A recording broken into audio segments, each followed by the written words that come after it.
पशुपालक मित्रांनो नमस्कार. आपण दुग्ध व्यवसाय करतो आणि त्या जातिवंत जनावरांचं व्यवस्थापन देखील या ठिकाणी आपण करत असतो. पण 2 महिने झालं, 4 महिने झालं, 6 महिने झालं आमचं जनावर माझ्यावरच येत नाही. माझ्यावरती येतं पण ते गाबत जात नाही. मग काय होतं, आम्ही नाराज होतो आणि दुग्ध व्यवसायामध्ये अडचणी निर्माण होतात. वाढलेलं दुधाचं उत्पादन हे हळूहळू घसरायला लागतं आणि गोठा अडचणी येतो. आता हे गोठा अडचणीत आलेला सांगावं कुणाला? चांगल्या डॉक्टरांच्या बरोबर चर्चा केली तर काही त्याचं उत्तर मिळत नाही. येणारे डॉक्टर काम करतीलच असं काय अजिबात वाटत नाही.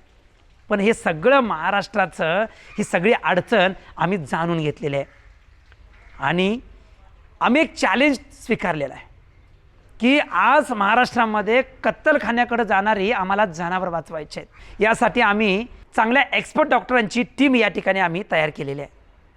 शेतकरी मित्रांनो, तुम्हाला काय करायचं आहे, स्क्रीनवरती दिलेल्या व्हॉट्सअप नंबरला मेसेज करायचा आहे आणि तुमची या फॉर्ममध्ये माहिती भरायची आहे. सगळ्यात महत्त्वाचं, तुम्हाला ते डॉक्टर जनावर गाभण जाऊपर्यंत तुम्हाला ते मार्गदर्शन करणार आहेत. धन्यवाद.